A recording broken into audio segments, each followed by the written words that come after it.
स्वामी दयानंद अस्पताल में परिजनों ने की डॉक्टर के साथ हाथापाई। डॉक्टर ने की हड़ताल। अस्पताल प्रशासन से अपनी सेफ्टी को लेकर की मांग।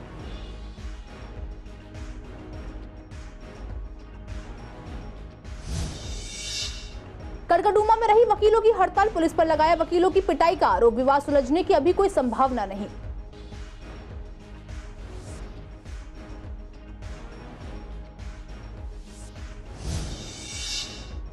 गर्लफ्रेंड ने रची बॉयफ्रेंड को लूटने की साजिश। गर्लफ्रेंड के थे दो बॉयफ्रेंड्स, एक को पैसे वापस देने के लिए लूटा दूसरे को।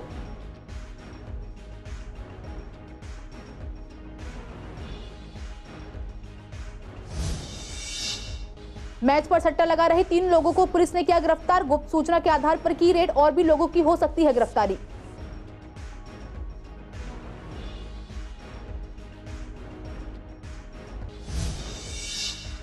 सिविक सेंटर पर टीचर्स के धरने में काफी टीचर्स नहीं हुए शामिल। रोज की तरह सुचारू रूप से चल रहे हैं काफी स्कूल। लंबे समय से निगम के स्कूलों में है टीचर्स की कमी।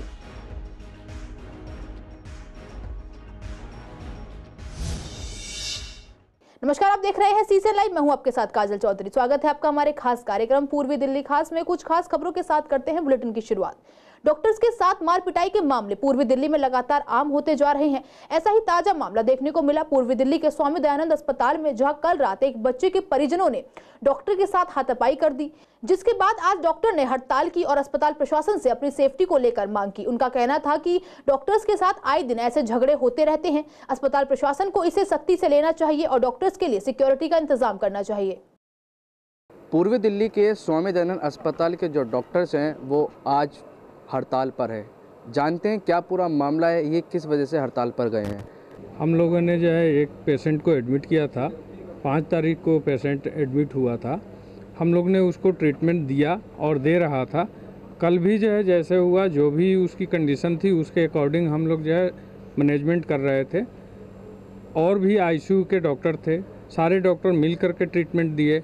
जब तक जो है सीपीआर दिया गया या पेशेंट को जो है हम लोग ट्रीटमेंट करते रहे तब तक ठीक था। लेकिन जैसे हम लोग डिक्लेयर किए कि डेथ हो चुका है, उसके बाद में सारे लोगों ने मिल कर के गाली गलौज शुरू किया। फिर जो है जितने अटेंडेंट है कुछ और बाहर से बुलाएं और सडनली जो है हम लोगों पर जो है हमला कर दिए। और सारे डॉक्टर्स जितने भी हैं, स्टाफ्स हैं, सिक्योरिटी गार्ड है, साथ साथ जो है जो हेड कांस्टेबल है पुलिस का, उसको भी मारे हैं उन लोगों ने। और सारी चीज़ जो है वहाँ जो भी पड़ी हुई थी, जो उनको मिला उससे मारे और तोड़े वो लोग। रात को यही घटना घटी कि हम लोग पेशेंट को ट्रीट कर रहे थे, जो भी अकॉर्डिंगली हम लोग का मैनेजमेंट होता है हम लोग कर रहे थे। बट पेशेंट जो डिक्लेयर होने के बाद उसके अटेंडेंट ने काफ़ी एग्रेसिव होके बाहर से लोगों को बुलाया, लोकल लोगों को, जो भी उनके लोग थे। 200-300 के मास लेवल पे आए और आके सीधे डॉक्टर्स जो सामने मिला, hospital staff, nursing staff, security guard और जो कांस्टेबल हम लोग को ड्यूटी में रहते हैं 24/7, उन पे भी हमला किया गया। सब पे मारा गया, फिजिकल असल्ट बुरी तरह से किया गया है। और उस समय बाद में पुलिस आई, हम लोग को वहाँ से निकाल के ले गए। हम लोग को बंद करके उन्होंने पूरी तरह से मारा। पहला तो ये था, अपना मांगे थी कि इंस्टीट्यूशनल एफआईआर हो उनके खिलाफ। हम लोगों ने कल उनके जो भी मतलब लेटर्स देने थे उन्हें असॉल्ट के दिए हैं, लेकिन अपने इंस्टीट्यूट के वो करना था कि उनको एक इंस्टीट्यूट एफआईआर हो और यहाँ की सिक्योरिटीज़ बढ़ाई जाए।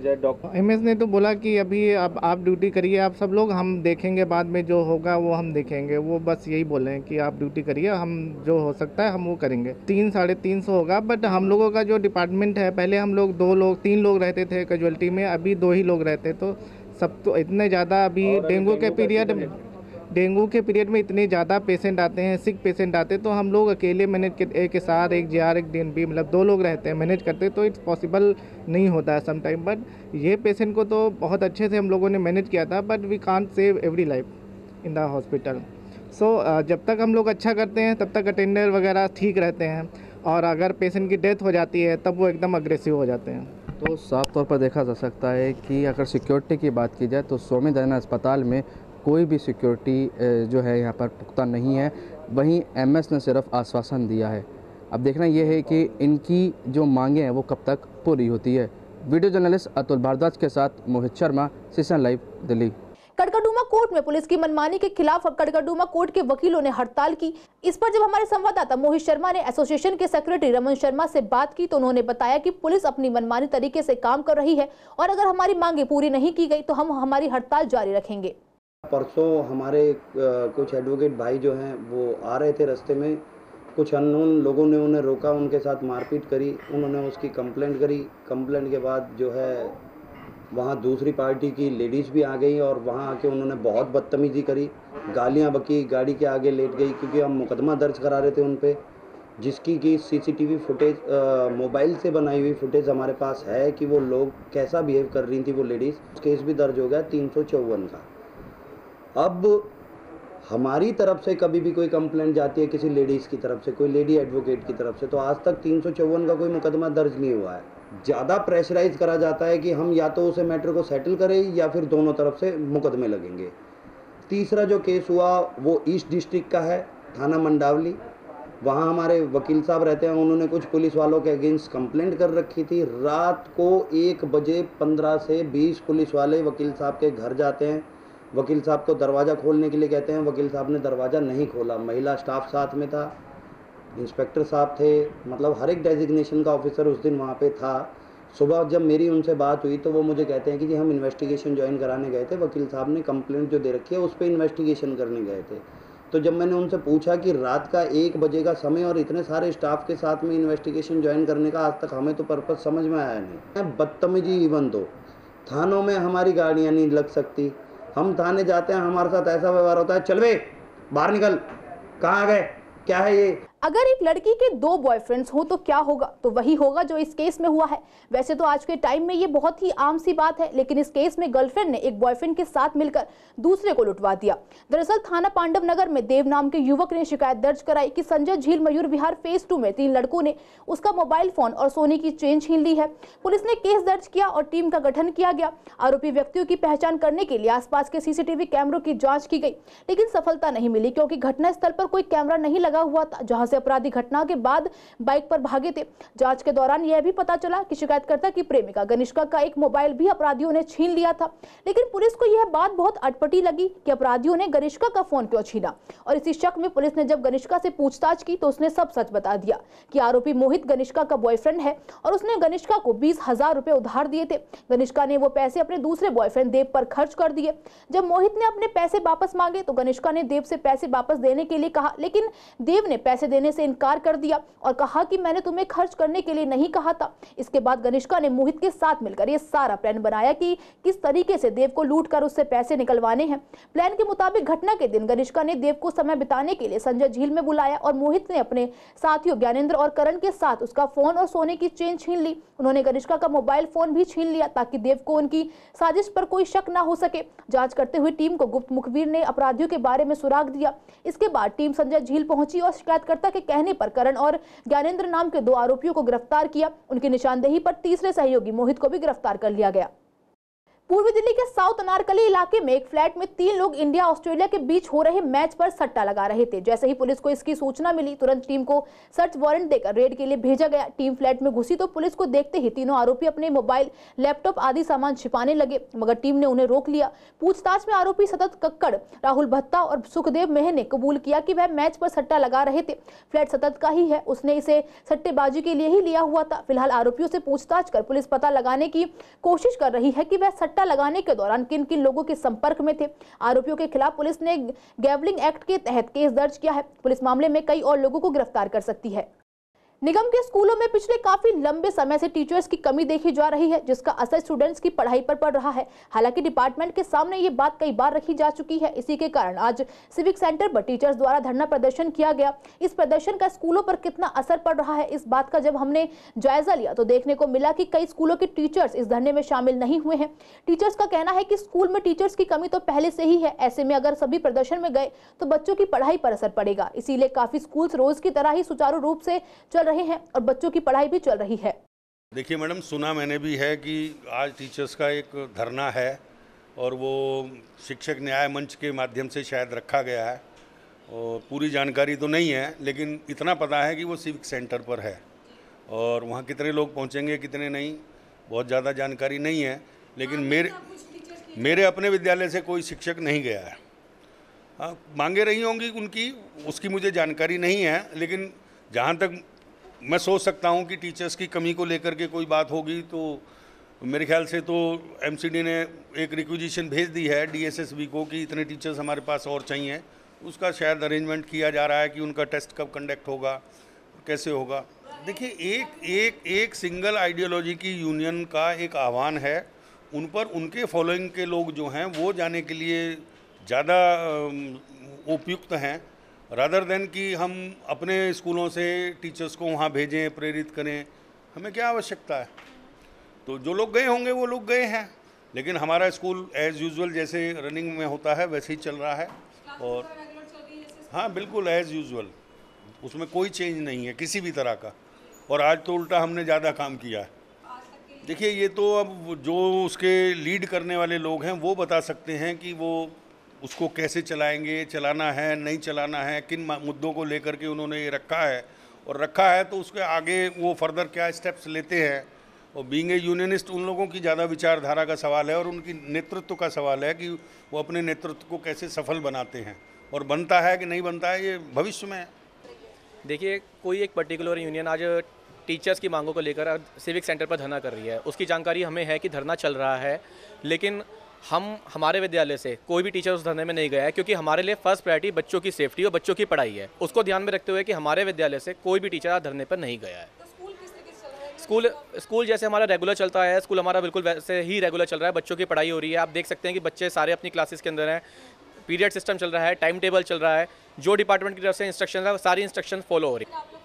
धरने को सपोर्ट करना ना करना एक अलग विषय होता है, लेकिन बच्चों को की फर्स्ट प्रायोरिटी को देखते हुए अभी हमारे विद्यालय से कोई भी टीचर धरने पर नहीं गया है।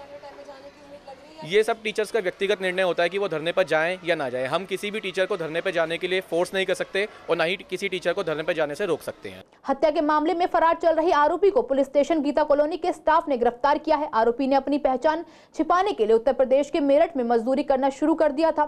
थाना न्यू उस्मानपुर पर एक पीसीआर कॉल प्राप्त हुई, जिसमें कॉलर ने बताया कि खजूरी फ्लाईओवर के नीचे एक शव मिला है। पुलिस घटनास्थल पर पहुंची, जहां उन्हें एक शव मिला जिसका सिर कटा हुआ था और शरीर का कुछ हिस्सा जला हुआ था।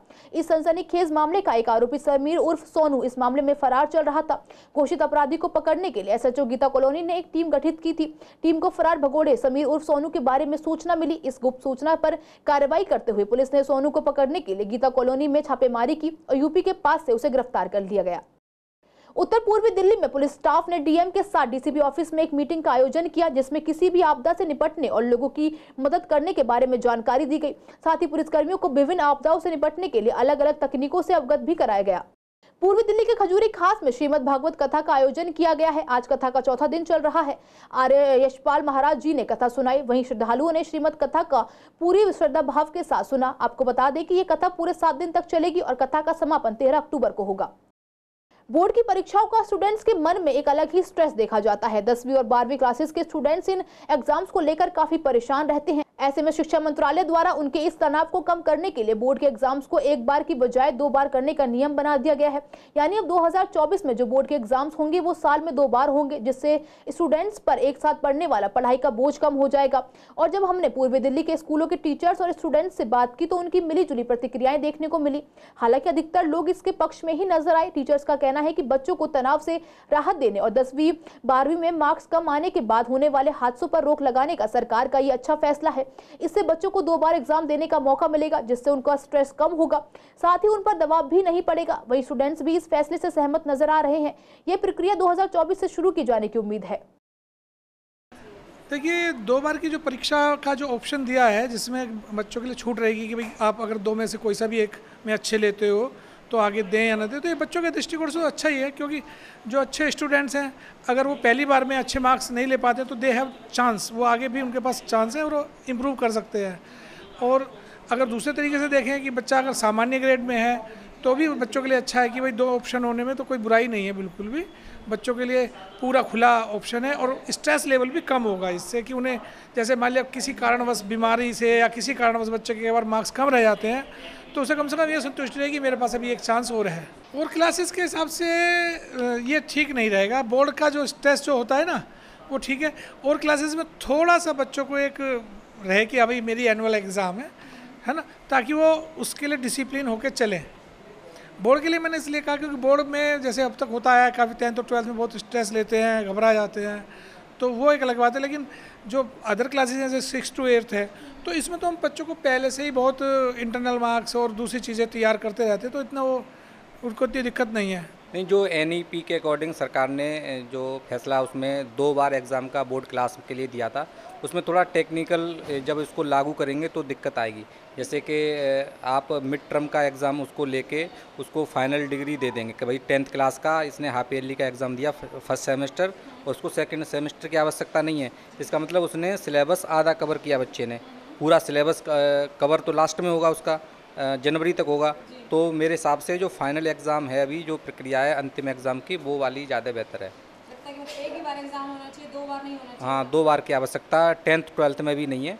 कॉलेजों में भी चल रहा है, जैसे सेमेस्टर सिस्टम है, BTech में चलता है या वैसे होता है, तो वहाँ से ये इम्प्लीमेंट होना चाहिए। यहाँ स्कूल में इसकी आवश्यकता भी नहीं है। तो मैडम फर्स्ट उसमें सेमेस्टर में कम आएगा, तब भी कुछ दिक्कत हो सकती है ना। और फिर अभी टेक्निकली इसमें कुछ क्लियर सरकार करे कि भैया कि कितना सिलेबस तुम्हारा आना है इसमें। अगर मान लो कंप्लीट सिलेबस आ रहा है तो सफिशिएंट है, अगर बाद में पूरा सिलेबस आना है तो फिर उसके हिसाब से क्लियरिटी हो जाए बच्चे को कि मान लो ऐसे तो हर एक बच्चा एक बार एग्ज़ाम देना चाहेगा, क्योंकि उसको तो मान लो 10 चैप्टर हैं पूरी साल के लिए, उसे 5 पढ़ के एक देने हैं मिड टर्म में, तो वो 5 पढ़ के दे देगा अपना। जो सबसे बड़ा फ़ायदा बच्चों को होने जा रहा है, उसमें 10वीं कक्षा और 12वीं कक्षा के बच्चे के पास ये ऑप्शन दिया गया है कि वो जैसे कॉलेजों में सेमेस्टर वाइज एग्ज़ाम होते हैं या इंजीनियरिंग में या डॉक्टरी में सेमेस्टर वाइज एग्ज़ाम होते हैं, इसी प्रकार से 10th क्लास और 12th क्लास के बच्चे भी सेमेस्टर वाइज एग्ज़ाम दे सकते हैं, और इसके अंतर्गत जो उनका बेस्ट स्कोर होगा उसको वो अडॉप्ट भी कर सकते हैं। आज जिस प्रकार से केंद्रीय शिक्षा मंत्री ने इस प्रकार की घोषणा की है कि ये सेमेस्टर वाइज एग्ज़ाम देना या ईयरली एग्ज़ाम देना किसी भी बच्चे के लिए ऑप्शन खुला होगा, उससे बच्चों में मैं समझता हूँ कि नए प्रकार के जोश का संचालन उनमें होगा। मैम ये फैसला ठीक है, क्योंकि 2 बार पेपर देंगे तो एक बार सही जाएगा और दूसरी बार सही नहीं गया तो अब जो पहली तो सही जाएगा ना, उसके नंबर जुड़ जाएंगे। मैम इसकी कभी कोई होता है कि बच्चा फर्स्ट टर्म में अच्छा नहीं कर पाया हो तो सेकंड टर्म में जाके वो अच्छा कर ले और उसके नंबर बढ़ सकते हैं, तो उनकी परसेंटेज भी बढ़ेगी तो उन्हें अच्छा भी लगेगा और नंबर भी अच्छे आएंगे फिर उनके। यस मैम होता है, वो फर्स्ट टर्म में नंबर कम आते हैं तो उन्हें लगता है कि यार अब मैं नहीं कर पाऊँगा, तो उनकी वजह से वो कभी स्कूल भी आना बंद कर देते हैं, छोड़ भी देते हैं पढ़ाई इसी वजह से। यूं तो अक्टूबर महीने में तापमान कम होने लगता है और हल्की ठंड महसूस होने लगती है, लेकिन इस बार ऐसा कुछ भी नहीं हो रहा है, जिससे लोगों को अभी भी गर्मी सता रही है। हालांकि सुबह शाम गुलाबी ठंड महसूस हो रही है, लेकिन दिन में खिलने वाली तेज धूप के कारण अभी गर्मी से राहत नहीं है। ऐसे में पूर्वी दिल्ली के लोगों का कहना है कि हमेशा इस महीने में ठंड की शुरुआत हो जाती थी, लेकिन इस बार ऐसा कुछ भी महसूस नहीं हो रहा है और दिन के समय में तो ये समस्या अधिक बढ़ जाती है, जिसकी वजह से अक्टूबर के महीने में ही जून जैसी तपती गर्मी झेलनी पड़ रही है। अक्टूबर का महीना चल रहा है, मगर ऐसे मौसम में ना मौसम चेंज हो जाता था, सर्दी हल्की शुरू हो जाती थी, कंप्लेन निकल जाते थे, पर अब ऐसी गर्मी हो रही है कि कूलर और ऐसी लोगों के अभी बंद नहीं हो रहे।